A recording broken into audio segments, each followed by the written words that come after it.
தமிழக அரசு பேருந்து கழகம் இப்போ தமிழகத்தை காணோம். வெறும் அரசு பேருந்து கழகம் அப்படின்னு தான் இருக்கு அப்படின்னு செய்திகள் எல்லாம் பார்க்குறோம். பஸ்லையும் தமிழக பேரை காணும். காரணம் என்ன? பல ஆயிரம் ஆண்டுகளுக்கு முன்னதாகவே நம்ம வள்ளுவர் கழகம் அப்படின்னாலே சூது அப்படின்னு சொல்லியிருந்தார்.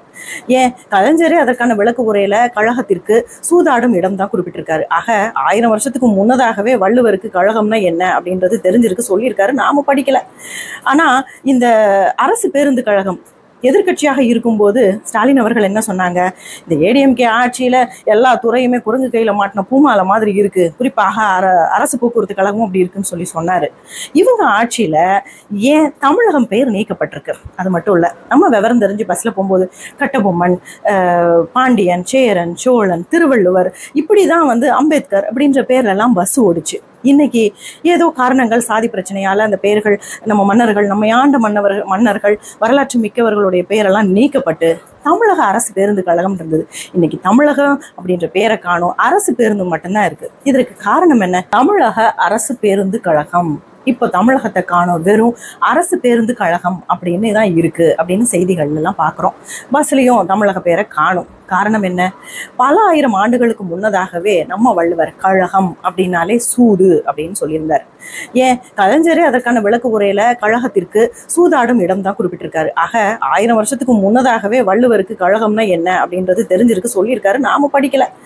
ஆனா இந்த அரசு பேருந்து கழகம் எதிர்கட்சியாக இருக்கும்போது ஸ்டாலின் அவர்கள் என்ன சொன்னாங்க? இந்த ஏடிஎம்கே ஆட்சியில எல்லா துறையுமே குரங்கு கையில மாட்டின பூமாலை மாதிரி இருக்கு, குறிப்பாக அரசு போக்குவரத்து கழகமும் அப்படி இருக்குன்னு சொன்னாரு.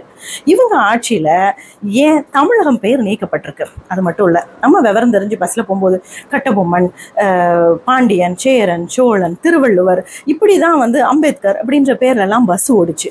இன்னைக்கு ஏதோ காரணங்கள், சாதி பிரச்சனையால அந்த பெயர்கள், நம்ம மன்னர்கள், நம்ம ஆண்ட மன்னர்கள், வரலாற்று மிக்கவர்களுடைய பெயரெல்லாம் நீக்கப்பட்டு தமிழக அரசு பேருந்து கழகம் இருந்தது. இன்னைக்கு தமிழகம் அப்படின்ற பேரை காணும். அரசு பேருந்து மட்டும்தான் இருக்கு. இதற்கு காரணம் என்ன? தமிழக அரசு பேருந்து கழகம் இப்போ தமிழகத்தை காணோம். வெறும் அரசு பேருந்து கழகம் அப்படின்னு தான் இருக்கு அப்படின்னு செய்திகள் எல்லாம் பார்க்குறோம். பஸ்லையும் தமிழக பேரை காணும். காரணம் என்ன? பல ஆயிரம் ஆண்டுகளுக்கு முன்னதாகவே நம்ம வள்ளுவர் கழகம் அப்படின்னாலே சூது அப்படின்னு சொல்லியிருந்தார். ஏன் கலைஞரே அதற்கான விளக்கு உரையில கழகத்திற்கு சூதாடும் இடம் தான் குறிப்பிட்டிருக்காரு. ஆக 1000 வருஷத்துக்கு முன்னதாகவே வள்ளுவருக்கு கழகம்னா என்ன அப்படின்றது தெரிஞ்சிருக்கு, சொல்லியிருக்காரு. நாம படிக்கல. ஆனா இந்த அரசு பேருந்து கழகம் எதிர்கட்சியாக இருக்கும்போது ஸ்டாலின் அவர்கள் என்ன சொன்னாங்க? இந்த ஏடிஎம்கே ஆட்சியில எல்லா துறையுமே குரங்கு கையில மாட்டின பூமாலை மாதிரி இருக்கு, குறிப்பாக அரசு போக்குவரத்து கழகமும் அப்படி இருக்குன்னு சொன்னாரு. இவங்க ஆட்சியில ஏன் தமிழகம் பேர் நீக்கப்பட்டிருக்கு? அது மட்டும் இல்ல, நம்ம விவரம் தெரிஞ்சு பஸ்ல போகும்போது கட்டபொம்மன், பாண்டியன், சேரன், சோழன், திருவள்ளுவர் இப்படிதான் அம்பேத்கர் அப்படின்ற பேர்ல எல்லாம் பஸ் ஓடிச்சு. இன்னைக்கு ஏதோ காரணங்கள், சாதி பிரச்சனையால அந்த பெயர்கள், நம்ம மன்னர்கள், நம்ம ஆண்ட மன்னர்கள், வரலாற்று மிக்கவர்களுடைய பெயரெல்லாம் நீக்கப்பட்டு தமிழக அரசு பேருந்து கழகம் இருந்தது.